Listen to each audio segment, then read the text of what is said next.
Bab 646, 3 Ronin. Kelvin mulai menjelaskan beberapa manfaat ramuan batin. Secara umum, hewan yang hidup lebih lama akan mengembangkan empedu, dan empedu adalah tonik yang sangat baik untuk para pejuang. Setelah meminumnya, keterampilan mereka akan meningkat pesat. Adapun alkimia batin, ini jauh lebih maju daripada keberanian. Saya belum pernah melihat ramuan batin hewan, tapi saya telah melihat catatan di beberapa buku rahasia. Saat ini, di jalan pedesaan di pinggiran kota terpencil Jiangzhou, sebuah mobil bisnis berwarna hitam melaju perlahan. "Bos, apakah kamu dapat diandalkan?" Sebuah suara datang dari mobil. Di kursi penumpang, seorang pria berusia 40-an sedang bersandar padanya. Pria itu mengenakan jas hitam dan memiliki alis tebal serta mata besar. "Bos, ini bukan permainan anak-anak. Kamu bisa mati." Pria yang sedang bersandar di kursi kopilot duduk tegak. Dengan ekspresi serius di wajahnya, dia berkata, "Tidak peduli apakah itu dapat diandalkan atau tidak, Anda harus mencobanya. Selama bertahun-tahun, ketiga saudara kita telah diburu. Ini adalah kesempatan untuk bangkit."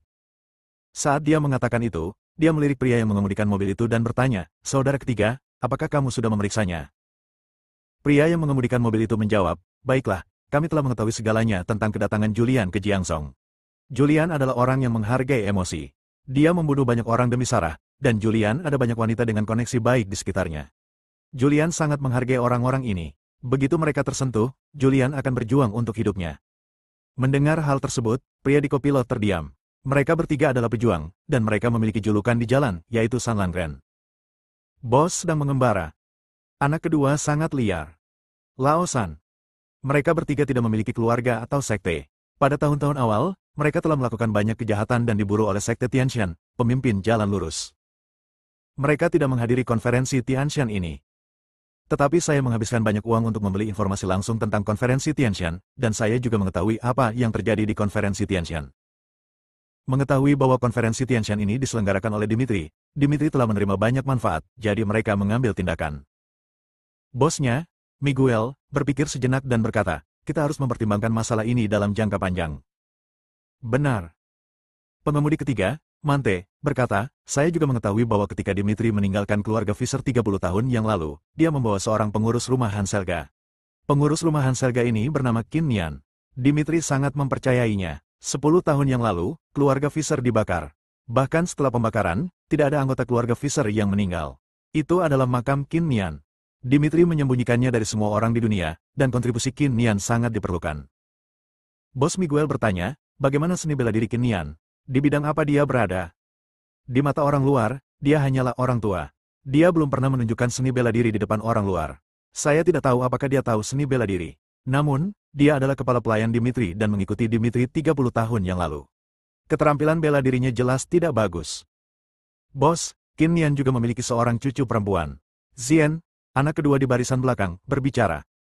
Julian pasti tidak memiliki sesuatu yang baik dalam dirinya. Semua hal baik seharusnya ada pada Dimitri. Mungkin tidak efektif untuk menangkap wanita Julian. Kita masih harus mengancam Dimitri, dan kita masih harus mulai dengan pelayan Dimitri, Qin Nian." Mereka bertiga mengobrol dengan tenang. Mengobrol tentang Dimitri, Julian, dan apa yang terjadi di konferensi Tianshan. Mereka menduga Dimitri pasti memiliki ramuan batin di tangannya. Mereka ingin menyandera Dimitri dan membiarkan Dimitri menggunakan ramuan batin sebagai penggantinya, dan mereka bertiga mulai membuat rencana. Setelah melalui pertimbangan yang cukup lama, akhirnya diselesaikan. "Mari kita mulai dengan cucu perempuan Qin Nian, Qin Suang." Tapi, ini masih jauh dari cukup. Cucu seorang pengurus rumah tangga mungkin tidak bisa menarik perhatian Dimitri. Selain Qin Suang, dia juga memulai dengan Taraf, Melanie, dan Priscilia. Adapun Sarah, mereka tidak memikirkannya. Karena sudah tersebar luas bahwa nafas Sarah saja bisa melukai banyak prajurit. Menghadapi Sarah, mereka tidak percaya diri sama sekali. Mereka tahu bahwa mereka sedang menggali kuburan mereka sendiri. Jika mereka gagal, kematian akan menunggu mereka. Bagaimanapun, ini adalah kontes dengan Dimitri yang menghitung semua pejuang di dunia. Namun begitu mereka berhasil dan mendapatkan ramuan dalam dari penyuruh, selama mereka memurnikan dan menyerap ramuan dalam, mereka dapat menyingkirkan situasi diburu. Anda bahkan dapat melakukan hal-hal hebat. Saat ini, rumah Priscilia. Kelvin mempopulerkan beberapa hal tentang ramuan batin kepada semua orang. Bahkan Julian mendengarkan dengan penuh minat. Sejauh yang saya tahu, hewan biasa tidak bisa melahirkan ramuan batin. Ramuan batin adalah intisari hewan. Hanya hewan yang telah hidup ratusan tahun atau lebih yang bisa dilahirkan, tapi itu tidak mutlak. Mendengar ini, Priscilia menyerahkan ramuan dalam di tangannya kepada Julian. Saudara Fisher, aku memberimu barang yang sangat berharga. Jika rusak, aku tidak mampu membayarnya. Julian mengambilnya dan menyimpannya. Ngomong-ngomong, tahun baru besok. Julian, di mana kamu berencana merayakan tahun baru? Taraf mengganti topik pembicaraan dan memandang Julian dengan penuh semangat. Tentu saja kamu akan pergi ke rumahku. Sarah melirik ke arah Taraf, lalu meraih lengan Julian, mengangkat kepala kecilnya, dengan ekspresi bangga di wajahnya, seolah-olah dia sedang mengumumkan bahwa Julian adalah laki-lakiku. Melangkahlah. Kesampingkan dan bahkan tidak memikirkannya. Julian benar-benar tidak ingin pergi ke keluarga Hansel. Karena keluarga Hansel sangat berkuasa. Saya tidak akan pergi ke keluarga Hansel. Kenapa? Sarah tiba-tiba menjadi tidak senang. Julian berkata, dari segi status, kami telah bercerai dan tidak cocok pergi ke keluarga Hansel. Kali ini saya berencana pergi ke Butler Kin dan merayakan tahun baru bersamanya. Julian berencana mencari Qin Nian. Alasan utamanya juga karena dia ingin mengetahui beberapa cerita orang dalam dari 30 tahun yang lalu. Qin Nian mengikuti Dimitri 30 tahun yang lalu. Setelah Dimitri diusir dari keluarganya, dia mengikuti Jiang Zhong. Qin Nian jelas tidak sesederhana kelihatannya. Jelas lebih dari sekedar orang biasa. Bagaimana mungkin orang biasa berhak mengikuti kakeknya? Suami. Wajah cantik Sarah tampak sedih ketika dia berkata, itu hanya sertifikat, apakah itu sangat penting? Atau menurutmu aku tidak ada sama sekali di hatimu? Sarah, tidak. Julian menjelaskan, saya ingin mengetahui apa yang terjadi 30 tahun yang lalu. Butler Qin pasti mengetahui beberapa cerita orang dalam. Tidak masalah sekarang, belum terlambat untuk menanyakannya setelah tahun baru. Taraf tersenyum dan berkata, Julian, Sarah benar. Ini adalah tahun pertamamu di keluarga Hansel. Ini sangat penting. Kamu harus pergi ke keluarga Hansel. Pokoknya, aku akan berangkat malam ini. Priscilia berkata sambil tersenyum, aku akan kembali ke utara juga. Ayahku meneleponku pagi ini dan menanyakan kapan aku akan kembali. Aku juga ingin kembali ke Kyoto. Melanie mengikuti. Orang tuaku ada di luar negeri, dan kamu pergi, bukankah aku bosan? Kata Taraf sambil tersenyum bercanda. Segera, dia melihat ke arah Sarah dan berkata dengan bercanda, Sarah, bagaimana kalau aku pergi ke rumah Hansel bersamamu untuk merayakan tahun baru? Bukankah ini cocok? Sarah memasang ekspresi malu di wajahnya. Jika sebelumnya, dia tidak akan pernah ragu. Tapi sekarang, dia tahu apa yang dipikirkan Taraf. Beraninya dia membiarkan Taraf mendekati Julian. Dia berharap Taraf pergi jauh. Aku hanya bercanda. Taraf tersenyum. Julian tetap diam. Karena dia tidak tahu harus berkata apa. Entah itu Taraf atau Melanie, dia berhutang semuanya. Ayo pergi, aku akan pulang juga. Taraf berdiri dulu, menyapa beberapa orang, lalu pergi. Sayang, ayo pergi juga. Sarah menarik Julian. Karena dia melihat ada yang tidak beres dengan wajah Melanie. Melanie tampak ragu-ragu untuk berbicara, terlihat menyedihkan. Bahkan dia, seorang wanita, merasa sedikit patah hati saat melihatnya. Dia sangat takut Julian akan berbicara omong kosong lagi, membuat janji, dan menarik Julian pergi. Kalau begitu, ayo pergi ke keluarga Hansel. Julian memasang ekspresi tidak berdaya di wajahnya. Priscilia, Melanie, aku pergi dulu. Aku akan menghubungimu nanti. Julian menyapa mereka berdua dan pergi. Melanie melihat sosok Julian yang pergi, matanya dipenuhi kabut. Priscilia menghela nafas, menepuk bahu Melanie dan berkata, aku akan kembali ke kamar untuk mengemas barang bawaanku dulu. Sebagai pemilik villa ini, dia melihatnya dengan jelas. Alasan mengapa para wanita ini tinggal bersamanya selama periode waktu ini adalah karena satu orang. Itu adalah Julian. Bab 647, Magang. Setelah berjalan keluar dari gerbang besi villa, Sarah memegang pedang di satu tangan dan memegang erat Julian dengan tangan lainnya. Dia takut Julian akan melarikan diri. Kelvin di belakangnya bertanya, ngomong-ngomong, Saudara Fisher, di mana Anda mengatur agar saya tinggal? Apakah Anda akan membawa saya ke keluarga Hansel? Julian berhenti. Dia benar-benar belum memikirkan di mana harus menempatkan Kelvin. Karena identitas Kelvin terlalu istimewa. Dia adalah pemimpin besar Sekte Gu, dan sekarang pemimpin kedua Sekte Gu, Bari, memberontak. Diam-diam menyuap orang kuat dari Sekte Gu.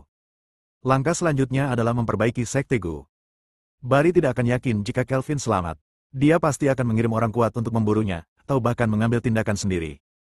Ikuti saya untuk saat ini. Julian berpikir sejenak dan berkata, apakah kamu benar-benar takut jika aku mengikutimu? Orang-orang Bari akan mendatangimu, atau dia sendiri yang akan mendatangimu? Julian tersenyum dan berkata, kamu menjadi lebih tua dan penampilanmu telah berubah. Hanya ada sedikit orang yang mengetahui identitasmu sekarang. Barry tidak akan pernah berpikir bahwa kamu akan menjadi tua dalam sekejap, dan dia tidak akan berpikir yang mengikutiku orang tua di sampingku adalah Kelvin, pemimpin sekteku. Kelvin tersenyum dan berkata, itu benar, tapi aku tidak akan pergi ke keluarga Hansel. Kamu bisa mengatur tempat tinggalku. Juga. Julian mengangguk. Lalu dia berkata, bagaimana kalau kamu tinggal di sini bersama Priscilla sebentar dan menunggu sampai aku mendapatkan kembali kekuatanku? Oke. Kelvin juga tidak sombong. Julian kembali ke villa lagi. Saya menemukan Priscilla dan memberitahunya tentang hal itu. Oke. Priscilla setuju tanpa berpikir, dan dia bahkan menjadi bahagia. Dia tidak mengetahui identitas Kelvin, tetapi menilai dari apa yang dikatakan Kelvin sebelumnya, dia tahu bahwa Kelvin pasti seorang veteran seni bela diri. Aku memutuskan untuk tidak kembali ke utara. Mata Priscilla berputar, tatapannya tertuju pada Kelvin. Dia tersenyum dan berkata, Senior, saya memutuskan untuk tinggal di sungai dan menggunakan kesempatan ini agar Anda memberi saya nasihat. Priscilla mengembangkan energi aslinya. Namun, dia belum pernah mengenal seni bela diri. Dia tidak tahu apa-apa tentang seni bela diri. Bagaimana dia bisa melepaskan kesempatan seperti itu? Senior, jangan berdiri, cepat duduk. Kamu gadis yang cukup baik, kamu cocok dengan emosiku, kata Kelvin sambil tersenyum. Benarkah? Priscilla tampak bahagia dan berkata, saya juga menyukai orang-orang tua. Bagaimana kalau ini? Bagaimana kalau saya menjadi murid Anda? Kelvin tercengang. Dalam 100 tahun terakhir, dia hanya menerima satu peserta magang, dan dia tidak pernah berpikir untuk menerima peserta magang lainnya. Julian di samping berkata, Priscilla tidak sederhana. Dia memiliki fisik es yang langka, dan energi dingin akan terus diproduksi di tubuhnya. Oh, benarkah? Kelvin menatap Priscilla sekali lagi. Fisik es? Dia juga telah membaca catatan di buku-buku kuno. Sistem semacam ini jarang terjadi dalam ribuan tahun. Sistem ini jenius dalam berlatih seni bela diri.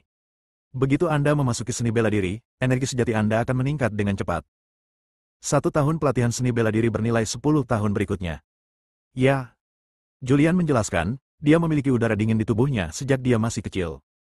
Dia telah minum obat untuk mengeluarkan kelebihan udara dingin. Untungnya, dia bertemu dengan saya. Jika tidak, dia akan mati karena udara dingin yang berlebihan.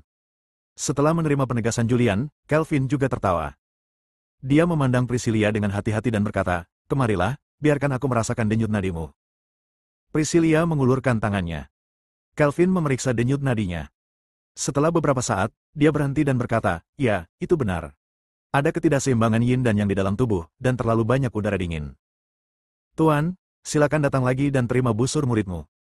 Priscilla segera berlutut di tanah dan bersujud. Kelvin menerimanya dengan tenang. Baru setelah Priscilla selesai bersujud, dia berkata sambil tersenyum, oke, bangunlah. Karena kamu telah menjadi murid, aku pasti akan memberimu hadiah. Namun, untuk hal-hal yang tidak aku miliki di tanganku sekarang, aku berhutang padamu dulu. Ayo, ganti nanti. Terima kasih Tuan. Priscilla berdiri. Taraf di samping tampak iri. Melihat Julian, dia berkata, Julian, tolong carikan saya seorang master, saya juga ingin berlatih seni bela diri. Julian memutar matanya ke arahnya dan berkata, kamu sangat baik, mengapa kamu berlatih seni bela diri? Berlatih seni bela diri itu sangat sulit, dan kamu tidak dapat menanggung kesulitannya. Belum tentu demikian. Taraf melirik Sarah dan berkata, Sarah dapat menanggung kesulitan ini, mengapa saya tidak? Karena kamu ingin belajar seni bela diri, aku akan menerimanya bersama-sama. Julian buru-buru berkata, apa yang masih kamu lakukan? Mengapa kamu tidak segera menjadi murid? Taraf bereaksi dan segera berlutut di tanah, saya telah melihat tuannya. Baiklah, bangunlah. Taraf berdiri. Julian memandang Priscilla dan Taraf dan berkata, kamu harus belajar dengan giat. Mereka adalah senior di dunia seni bela diri kuno. Tidak berlebihan untuk mengatakan bahwa mereka adalah yang terbaik di dunia. Julian tidak melebih-lebihkan sama sekali. Kekuatan Kelvin pasti bisa bercita-cita menjadi yang terbaik di dunia. Di masa kejayaannya, tidak ada seorang pun di dunia ini yang bisa menandinginya, bahkan kakeknya pun tidak. Ya, bagaimana denganku? Melanie juga berdiri. Dia memandang Priscilla dan Taraf dengan rasa iri di wajah cantiknya. Kelvin meliriknya dan bertanya, apa, kamu juga ingin belajar seni bela diri? Melanie menganggukkan kepala kecilnya dan berkata, saya sedang belajar seni bela diri, jadi saya tidak bisa bermalas-malasan. Julian berkata, kalau begitu kamu menjadi murid. Melanie melirik ke arah Kelvin. Dia tampak sedikit malu-malu dan bertanya dengan hati-hati, bisakah, tidak apa-apa. Kelvin mengangguk dan berkata, satu lagi dari kalian tidaklah berlebihan. Mendengar ini, Melanie sangat gembira dan buru-buru berlutut untuk memberi hormat. Bangun. Melanie berdiri. Julian tersenyum dan berkata, Tuan Janner, ini membawa masalah bagi Anda. Kelvin berhenti sejenak, tidak masalah, dan memanggilku Tuan terlalu tidak sopan. Aku memanggilmu Saudara Fisher, dan kamu harus memanggilku Saudara apapun yang terjadi. Julian tersenyum dan berkata, Saudara Janner. Itu benar. Kelvin berkata sambil tersenyum, jangan khawatir, saya pasti akan memberi mereka bimbingan yang baik. Rahasia seni bela diri yang saya kuasai bukan hanya yang terbaik di dunia, setidaknya di dunia seni bela diri kuno saat ini, semuanya adalah rahasia terbaik. Petik 2. Ya, itu yang terbaik. Ini sudah larut, jadi aku pergi dulu. Julian membuka mulutnya, menyapa mereka dan pergi. Keluar dari rumah Priscilla. Sarah kemudian bertanya, suamiku, apakah kamu benar-benar percaya padanya? Dia adalah pemimpin sekte Gu. Julian mengangguk dan berkata, ya, saya percaya. Tetapi, Sarah berkata dengan ragu-ragu di wajahnya, semua orang di sekte Gu berteriak meminta pemukulan, dan reputasinya di dunia seni bela diri kuno sangat buruk. Julian berkata, saat melakukan sesuatu dan melihat orang, Anda tidak dapat menilai berdasarkan rumor eksternal. Mendengar ini, Sarah tidak berkata apa-apa lagi. Sarah, aku ingin mengunjungi pemakaman keluarga Fisher. Julian tiba-tiba mengganti topik pembicaraan. Dia senang mengetahui bahwa keluarganya tidak meninggal. Tapi dia tidak bisa memahami kakek dan menebak apa yang dia pikirkan. Dia ingin menggali kuburan untuk melihat apakah ada tulang keluarga Fisher di batu nisan, dan untuk menguji apakah yang dikatakan kakek itu benar atau salah. Bab 648, Konfirmasi. Julian akan pergi ke pemakaman keluarga Fisher, dan Sarah pasti akan menemaninya. Dia melihat waktu dan melihat bahwa saat itu baru pukul 3 sore. Dia punya waktu untuk kembali setelah membaca dan makan malam. Dia berkata, kalau begitu pergilah ke pemakaman keluarga Fisher dulu. Saya sudah menelepon orang tua saya. Mereka menunggu Anda kembali untuk makan malam. Julian mengangguk ringan. Keduanya meninggalkan tempat itu bersama-sama dan naik taksi ke pemakaman keluarga Fisher. Tidak lama kemudian, dia muncul di pemakaman keluarga Fisher. Ini dulunya adalah villa keluarga Fisher. Setelah kejadian 10 tahun lalu, tempat ini menjadi kuburan. Ada kuburan di sini. Pemakaman itu ditumbuhi rumput liar dan jelas sudah lama tidak dirapikan. Julian langsung pergi ke makam ayahnya. Ayahnya meninggal sebelum keluarga Fisher terbakar. Saat itu, ayah dan kakeknya saling bermusuhan karena Eva. Pada akhirnya, Eva melaporkan ayahnya, dan dia sangat marah hingga terkena serangan jantung. Eva mendorongnya turun dari lantai 3. Namun, dia tidak melihat jenazah ayahnya. Saat itu, dia sedang berada di sekolah. Ketika dia kembali, jenazahnya telah dibawa pergi. Julian berdiri di depan makam James, dengan ekspresi serius di wajahnya, dan bergumam pelan, ayah, maafkan aku. Jika ada pelanggaran, mohon maafkan aku. Julian tidak yakin apakah ada tulang di kuburan. Dia berjalan mendekat, melihat ke makam, sedikit mengernyit, lalu mengeluarkan ponselnya dan menelepon King Kotake. Saudara Kotake, saya berada di pemakaman keluarga Fisher. Kirimkan beberapa orang ke sini. Saya ingin menggali kuburan. Oke, tidak masalah. King Kotake tidak menolak. Segera buat pengaturan. Dia tidak tahu apa yang akan dilakukan Julian, tetapi tahun baru Imlek akan segera tiba dan dia tidak melakukan apa-apa, jadi dia membawa orang-orang ke sana secara pribadi. King Kotake datang dengan sangat cepat dan muncul di pemakaman keluarga Fisher dalam waktu setengah jam. Ada 7 atau 8 tentara yang menemaninya sambil memegang cangkul, skop dan peralatan lainnya. Saudara Fisher, apa yang kamu lakukan? King Kotake datang dan bertanya. Julian berkata, saya ingin membuktikan sesuatu. Raja Naga. Para prajurit yang mengikuti King Kotake memberi hormat dan berbicara serempak, suara mereka seragam dan nyaring. Paman Fisher, Darrell juga memanggil. Julian berhenti sedikit, menunjuk ke kuburan di depannya, dan memerintahkan, galilah untukku. Ya. Para prajurit yang menyertainya segera mulai bekerja. Adapun King Kotake, Darrell berdiri di samping Julian. King Kotake bertanya, Saudara Fisher, apa yang ingin kamu buktikan? Julian tampak tenang dan berkata dengan tenang, kakek berkata bahwa tidak ada anggota keluarga saya yang mati, dan menurut saya mereka tidak mati, karena dengan kekuatan kakek saya, tidak mungkin orang-orang biasa ini membunuh anggota keluarga saya 10 tahun yang lalu. Oh. King Kotake berkata oh. Dia berhenti bicara dan hanya menonton dengan tenang. Segera, kuburan James digali, memperlihatkan peti matinya. Julian berjalan mendekat dan memerintahkan, buka. Ya. Beberapa tentara membuka peti mati itu. Ada sebuah guci di peti mati. Julian mengambilnya dan membukanya. Namun, guci itu kosong, tidak ada isinya. Tidak, Sarah juga melihatnya dan tidak bisa menahan diri untuk tidak berkata, suamiku, sepertinya keluarga Fisher belum mati. Julian terus memerintahkan, gali yang lain. Ya. Beberapa tentara segera pergi menggali kuburan lainnya. Julian pergi untuk memverifikasi satu persatu. Hasilnya adalah tidak ada apa-apa di dalam kubur itu adalah kubur yang kosong. Julian menghela nafas lega. Selama 10 tahun dia hidup dalam kebencian. Untuk membalas dendam, dia berlatih siang dan malam, berkembang dari seorang prajurit tak dikenal menjadi seorang pelatih. Untuk membalaskan dendam keluarganya, dia bahkan menggunakan pedang penyiksaan untuk membunuh pelakunya 10 tahun lalu. Namun, kini saya tahu bahwa anggota keluarga saya masih hidup. Dia langsung merasa jauh lebih baik. Saudara Fisher, apa yang terjadi? Mengapa semua makam kosong? King Kotake memandang Julian dan bertanya. Sulit untuk dijelaskan dalam satu kata. Julian berkata sambil tersenyum, segalanya agak rumit. Saya masih belum menemukan jawabannya. Hanya kakek saya yang mengetahui hal-hal ini, tetapi dia selalu sulit dipahami. Saya melihatnya beberapa kali dan tidak pernah sempat menanyakan hal ini kepadanya. Selamat. Julian tersenyum tipis. Sarah juga sangat senang dan tidak bisa menahan diri untuk tidak memegang tangan Julian dan berkata, suamiku, keluarga Fisher masih hidup.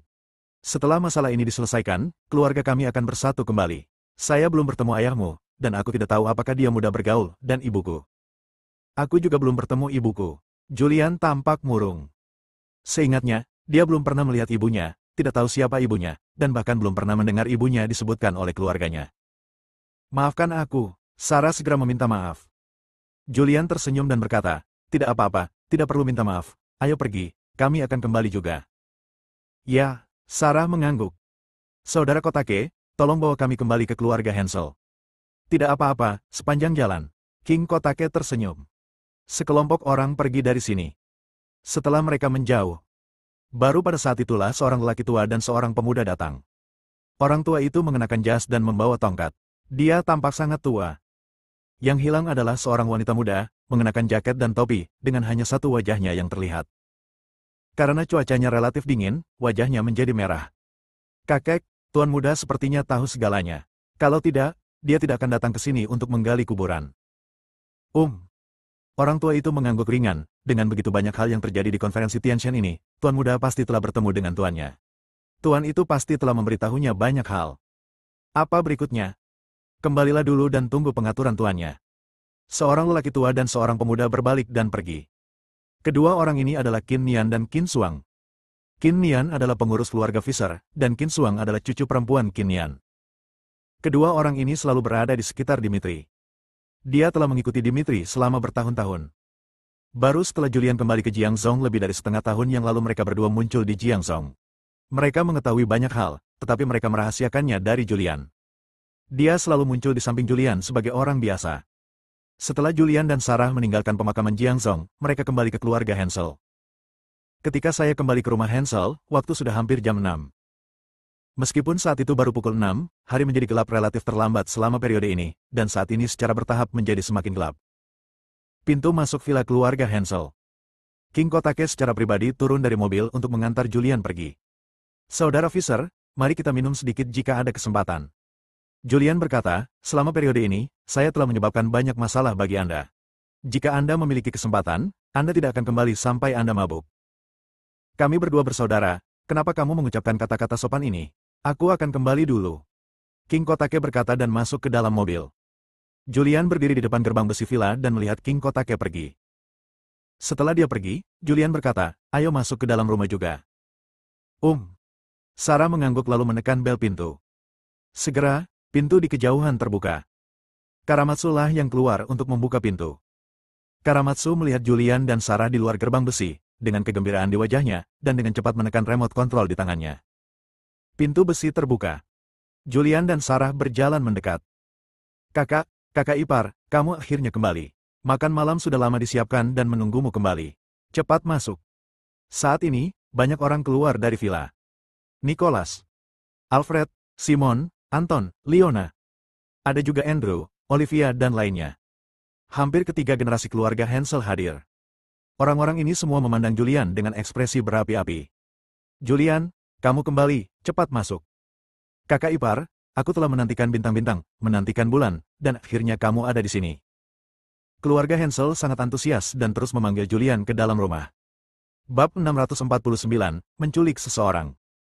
Sikap keluarga Hansel sangat berbeda dengan saat Julian menikah dengan keluarga Hansel. Sekarang dia seperti dewa. Banyak anggota keluarga Hansel yang maju untuk menyapa. Julian hanya mengangguk secara simbolis dan tidak banyak bicara. Sarah memegangi lengannya dan memasuki villa. Di ruang tamu villa, beberapa meja besar berisi makanan telah ditata. Nicholas memegang tongkatnya dan memerintahkan, cepat keluarkan Moutai yang telah saya kumpulkan selama 30 tahun. Saya tidak akan pulang sampai saya mabuk malam ini. Aku sedikit lelah, jadi aku tidak mau makan. Julian memandang Nicholas, dan setelah mengatakan sesuatu, dia berbalik dan kembali ke kamarnya. Keluarga Hansel terkejut. Baru setelah Julian naik ke atas, orang-orang ini bereaksi. Leona datang tepat waktu, menarik Sarah dan bertanya, Sarah, apa yang terjadi? Julian sepertinya tidak terlalu senang.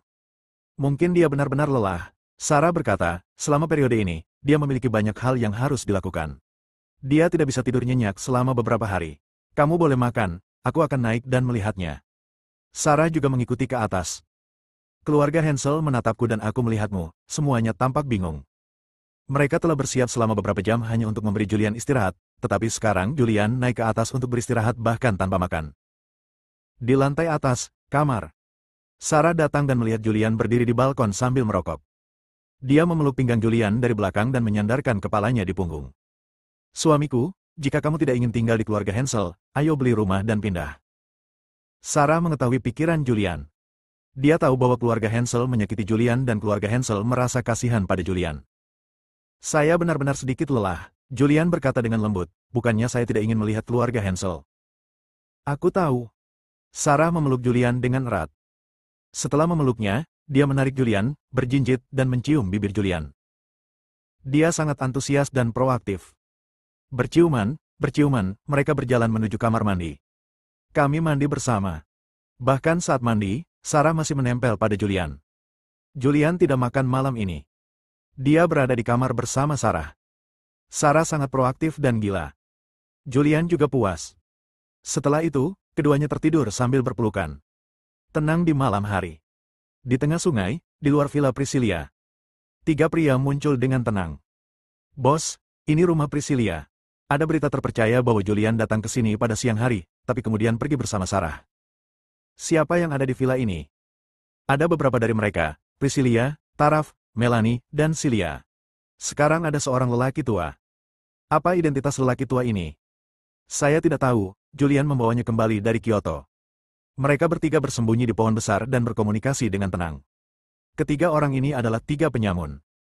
Tujuan mereka adalah untuk menangkap orang-orang di sekitar Julian dan menggunakannya untuk memeras Julian dan Dimitri untuk mendapatkan ramuan dalam penyu roh. Bos, kapan kita akan bertindak? Miguel berpikir sejenak dan berkata, jangan khawatir, tunggu saja. Penantian ini adalah 2 jam. Lampu di villa dimatikan satu demi satu. Tindakan. Miguel memberi perintah. Mereka bertiga bertindak secara bersamaan, melompat turun dari pohon, dan dalam beberapa napas, muncul di balkon lantai 2 villa. Buka pintunya dengan tenang. Di sebuah ruangan. Taraf baru saja selesai mandi, mengenakan satu set piyama merah, berbaring di tempat tidur sambil membaca buku. Setelah menontonnya sebentar, dia merasa mengantuk. Matikan lampu dan pergi tidur. Saat lampu dimatikan, dia mendengar langkah kaki. Siapa? Tiba-tiba dia berguling dan bangkit. Akan menyalakan lampu. Saat lampu dinyalakan, titik akupunturnya disadap dan tubuhnya tidak bisa bergerak. Lampunya dinyalakan, tapi dia tidak melihat siapapun. Bos, gadis ini cukup bagus. Ini adalah pacar pertama Julian, dan dia tampaknya adalah kekasih Julian. Keduanya memiliki hubungan yang sangat baik. Taraf tidak melihat siapapun, tetapi mendengar suara. Siapa kamu dan apa yang ingin kamu lakukan? Dia bertanya dengan dingin. Namun, tidak ada yang menjawabnya. Dia hanya merasakan matanya menjadi gelap, lalu dia dimasukkan ke dalam karung. Setelah membantu Taraf, Sanlandrian terus bertindak. Mereka mengikat Taraf, Priscilia, Melanie, dan Cilia yang pulang kerja. Mereka semua adalah pejuang, dan mereka semua telah menyeberang ke 4 alam, dan mereka dengan mudah menculik orang. Sekarang kemarahan Kelvin telah mereda, dia hanyalah orang tua biasa. Dia bahkan tidak menyadari bahwa ada orang luar yang datang, dan dia tidak menyadari bahwa beberapa murid yang baru saja dia terima hari ini telah diculik. Setelah orang Sanlang menculik Taraf dan yang lainnya, mereka segera pergi. Pergi ke tempat tinggal Qin Nian. Target mereka kali ini bukan hanya Taraf dan lainnya, tetapi juga cucu perempuan Qin Nian, Qin Suang. Mereka bertiga telah berkeliaran selama bertahun-tahun dan tahu bahwa Qin Nian mungkin tidak mudah untuk diganggu, jadi mereka tidak berniat mengambil tindakan terhadap Qin Nian. Bos, Villa ini adalah tempat tinggal Qin Nian, dan Qin Suang tinggal di kamar sebelah kiri di lantai 2. Qin Nian mungkin orang yang kuat. Kita harus menyingkirkan Qin Nian dalam waktu sesingkat mungkin, jika tidak kita akan melakukannya. Tunggu sampai Qin Nian jika kita bereaksi, kita mungkin tidak bisa pergi. Ya, Miguel mengangguk, lalu mengeluarkan asap khusus dan berkata sambil tersenyum, asapku, bahkan jika aku bernapas di alam ketujuh, aku akan tetap tertidur. Dia memiliki senyum licik di wajahnya. Malam ini, Julian tidur nyenyak. Ini adalah tidur paling damai yang pernah dialami selama ini. Di pagi hari, dia bangun pagi-pagi sekali. Setelah bangun, dia menemukan bahwa Sarah sedang bersandar di pelukannya, memegangnya erat-erat dengan kedua tangan. Dia merasakan hangat di sekujur tubuhnya. Dia menggerakkan tubuhnya sedikit. Ini membangunkan Sarah. Sayang, bangun. Sarah menarik tangannya dan mengusap matanya dengan ekspresi kabur di wajahnya. Julian berbalik dan bangun dan berkata, sekarang masih pagi sekali, kamu bisa tidur lebih lama. Oke. Sarah sangat mengantuk. Dia berbalik, menutup matanya, dan terus tidur. Julian melirik ke kamar. Ada banyak pakaian di lantai. Pakaian dalam, pakaian dalam. Julian tersenyum, mengambil pakaiannya dan memakainya. Lalu dia datang ke balkon, mengeluarkan sebatang rokok dan menyalakannya. Setelah menghabiskan rokok, dia kembali ke kamar. Sarah masih tidur. Dia melihat pedang jahat sejati di atas meja. Pedangnya berwarna hitam dan ujungnya agak melengkung seperti pengait. Apakah pedang ini benar-benar pedang yang jahat? Julian bergumam pelan. Segera, dia mengulurkan tangan dan mengambil pedang jahat sejati. Pedang itu sangat berat, dan dia mengerahkan sedikit tenaga, tetapi tidak mengangkatnya. Sangat berat. Dia sedikit terkejut. Meskipun dia tidak dapat menggunakan energi aslinya, dia secara fisik sangat kuat dan dapat dengan mudah mengambil pedang seberat 100 pon, tetapi sekarang dia tidak dapat mengambil pedang tersebut. Dia tidak percaya pedang itu begitu berat. Bagaimana Sarah mengambil pedang seberat itu tanpa menggunakan energi aslinya? Julian menarik napas dalam-dalam.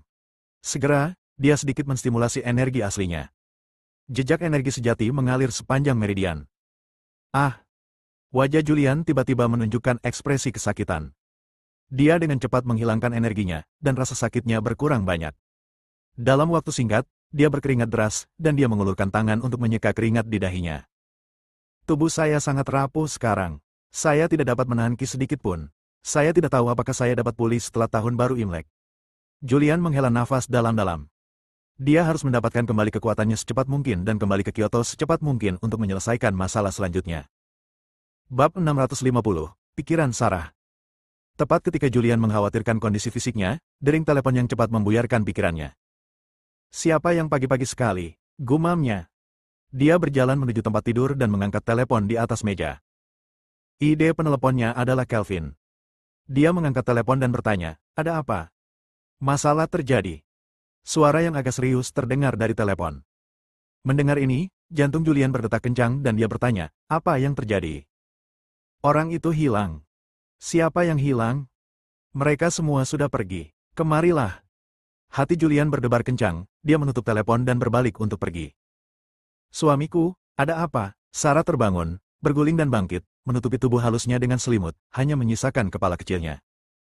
Rambutnya berantakan dan ada beberapa bekas stroberi di lehernya. Dia belum bangun dan mengantuk. Kelvin menelepon dan mengatakan bahwa sesuatu telah terjadi dan orang tersebut hilang. Dia meminta seseorang untuk datang. Saya belum tahu apa yang terjadi, jadi saya pergi untuk melihat dulu. Ah! Seru Sarah. Dia langsung kehilangan tidur. Dia berdiri dan mulai mengambil pakaian di tanah. Sambil mengenakannya, dia berkata, aku akan pergi bersamamu dan melihatnya. Julian mengangguk ringan. Setelah Sarah berpakaian, dia dengan santai mencuci wajahnya, menyisir rambutnya, dan kemudian pergi dengan pedang jahat sejati. Suamiku, ayo pergi, kenapa kamu diam saja? Sarah berjalan ke pintu dan melihat Julian masih berdiri di samping, dia tidak bisa menahan diri untuk tidak berteriak. Sarah, pedang ini sangat berat, bagaimana kamu bisa menggerakkannya tanpa menggunakan energi yang sebenarnya? Julian memiliki keraguan di wajahnya. Sebelumnya, dia berusaha keras untuk mendapatkan pedang jahat sejati, tapi tanpa menggunakan energi aslinya, dia tidak bisa mengambilnya sama sekali. Ah, apakah ini berat? Sarah tampak terkejut dan berkata, ini tidak terlalu berat, bukan? Saat dia berbicara, dia membuat beberapa gerakan santai dan berkata sambil tersenyum, ini sangat ringan. Julian memandangnya. Dari penampilannya, sepertinya dia sedang memegang tongkat kayu, bukan pedang yang berat. Apakah kekuatan Sarah menjadi begitu besar? Julian bingung. Berikan padaku dan aku akan mencobanya. Silahkan. Sarah menyerahkan pedang jahat sejati di tangannya. Julian mengambilnya dengan hati-hati. Boom! Begitu dia mengambil pedang jahat sejati, dia merasa pedang itu sangat berat dan dia tidak bisa memegangnya dengan kuat. Pedang jahat sejati jatuh ke tanah dan mengeluarkan suara. Lantai di tanah hancur dalam sekejap. Setidaknya 300 pound. Julian melihat ke lantai yang hancur dan berkata. Sarah juga tercengang. Dia tidak merasakan betapa beratnya pedang jahat sejati itu. Dia mengambilnya lagi dan berkata, saya merasa sangat ringan. Lupakan saja, jangan bicarakan masalah ini lagi, mari kita pertimbangkan nanti. Julian tidak bertanya lagi. Kelvin mengatakan sesuatu telah terjadi, ada seseorang yang hilang, dan memintanya untuk pergi dan melihat. Dia juga khawatir. Berjalan. Dia keluar dulu. Sarah mengikuti di belakang. Ini sudah jam 8 pagi. Banyak orang di keluarga Hansel bangun. Begitu dia turun, Karamatsu berdiri, dengan senyum cerah di wajahnya, dan berteriak, kakak ipar, kakak. Sarah, Julian, bangun. Leona juga memiliki senyuman di wajahnya, menatap Julian seolah-olah dia sedang melihat batangan emas. Julian sedikit mengangguk dan menanggapi mereka berdua. Karamatsu, berikan aku kunci mobilnya. Sarah mengulurkan tangannya. Oh, Karamatsu tidak menanyakan alasannya dan hanya menyerahkan kunci mobil. Sarah mengambilnya, menarik Julian, berbalik dan pergi. Kak, mau kemana? Teriak Karamatsu. Keluar untuk melakukan sesuatu. Sarah berkata bahwa orang itu sudah keluar. Pergi ke garasi dan pergi ke rumah Priscilia. Segera dia muncul di rumah Priscilia. Aula villa. Kelvin duduk di sofa. Julian mendekat dan bertanya, apa yang terjadi? Kelvin tampak serius dan berkata, ketika saya bangun di pagi hari, saya pergi meminta mereka bangun dan berlatih, tetapi setelah mengetuk dalam waktu lama, tidak ada yang membuka pintu. Saya mengetuk satu demi satu, tetapi sama sesuatu terjadi. Saya merasakan ada yang tidak beres, jadi saya mendobrak pintu dan masuk. Tidak ada seorang pun di ruangan itu. Tidak ada orang di sana. Julian tercengang. Ya, Kelvin mengangguk dan berkata, Priscilia, Taraf, Melanie, dan Cilia, yang kembali pada suatu malam, semuanya telah pergi. Saya memeriksa tempat kejadian dan menemukan seseorang datang tadi malam. Naik ke atas dan lihat. Julian berbalik dan naik ke atas. Kelvin dan Sarah mengikuti di belakang. Julian memimpin untuk pergi ke kamar Taraf. Pintu balkon terbuka, lampu kamar menyala, dan ada buku. Kelvin berkata, dalam keadaan normal, ketika kamu pergi tidur di malam hari, kamu pasti akan menutup pintu balkon, tapi sekarang terbuka. Jelas ada seseorang yang pernah ke sini. Siapa yang datang untuk membawanya pergi? Sarah juga tampak bingung. Julian dengan tenang pergi ke ruangan lain dan memeriksanya dengan cermat. Seseorang memang menyelinap ke dalam kamar. Kembali ke lantai pertama. Dia duduk di sofa, mengeluarkan sebatang rokok dan menyalakannya. Asap memenuhi ujung jariku. Dia merokok dan tampak berpikir. Sarah duduk di samping. Dia tahu bahwa ketika Julian merokok, dia sedang memikirkan masalah. Apa yang terjadi? Bagaimana mungkin beberapa orang yang masih hidup bisa menghilang dalam semalam? Julian memiliki keraguan dalam hatinya. Dia tidak bisa menahan diri untuk tidak melirik ke arah Kelvin. Saat ini, dia meragukan Kelvin. Apa, kamu meragukanku? Kelvin juga orang yang cerdas. Dari ekspresi Julian, dia menebak pikiran Julian. Agak. Julian juga tidak menyembunyikannya. Dia memang sedikit curiga pada Kelvin. Meski sempat menghabiskan waktu bersama, ia merasa Kelvin bukanlah orang yang licik. Namun, dia adalah pemimpin sekte Gu, jadi orang harus curiga. Saat ini, telepon Julian berdering. Saya mengeluarkan telepon dan melihatnya, dan menemukan bahwa itu adalah nomor yang tidak dikenal. Dia menjawab telepon dengan tenang. Di telepon, terdengar suara yang agak serak dan rendah, Julian. Siapa? Julian bertanya. Jangan khawatir tentang siapa aku. Jika kamu ingin wanitamu hidup, dan jika kamu ingin Qin Suang, cucu pengurus rumah keluarga Fisher hidup, pergilah ke kakekmu dan suruh dia meminum ramuan batin yang dia dapatkan dari penyuruh dan tunggu instruksiku. Dudu. Setelah pihak lain selesai berbicara, dia menutup telepon. Julian menelepon lagi. Maaf, nomor yang Anda tuju untuk sementara tidak tersedia. Ekspresi Julian menjadi serius. Kelvin bertanya, siapa? Julian berkata, mereka datang untuk mencari ramuan dalam penyuruh. Mereka tidak tahu bahwa saya juga memilikinya di tangan saya. Mereka mungkin tidak dapat menghubungi kakek saya, jadi mereka menelepon saya dan meminta saya untuk memberitahu kakek saya. Taraf dan yang lainnya adalah orang-orang yang menangkapnya. Sarah duduk di samping dengan tenang. Dia sangat ingin Taraf dan yang lainnya menghilang. Setelah menghilang, Julian tidak lagi khawatir. Dengan cara ini Anda akan bersamanya dengan sepenuh hati. Namun, dia tidak bisa membiarkan Julian mengetahui pikirannya. Jika tidak, Julian akan menganggap dia picik. Suamiku, siapa yang menangkap Taraf dan yang lainnya? Julian menggelengkan kepalanya dan berkata, saya tidak tahu, mereka pasti akan menelepon lagi. Orang-orang ini mengetahui penyuruh dan harus menjadi pejuang. Sekarang saya tidak yakin dengan kekuatan mereka. Dan saya tidak dapat menggunakan energi saya yang sebenarnya sekarang, dan tidak ada pejuang di sekitarku. Sesuatu ini perlu dilakukan untuk mencari dukungan. Kelvin mengangguk dan berkata, karena dia ada di sini untuk ramuan batin penyuruh, dia pasti seorang pejuang, dan dia mungkin sangat kuat, jadi dia harus mencari dukungan. Julian berkata, sekarang satu-satunya pilihan adalah pergi ke Sekte Tianshan untuk mencari kepala cakra. Di antara orang-orang yang dikenal Julian, satu-satunya yang bisa membantunya adalah kepala Sekte Tianshan. Adapun yang lain, dia tidak percaya dan tidak bisa mempercayainya. Suamiku, biarkan aku pergi. Sarah berkata, saya akan segera ke Sekte Tianshan dan memberitahu guru cakra masalahnya. Anda tetap di sini dan menangani mereka. Kamu, Julian memandang Sarah dengan ekspresi khawatir. Bersambung.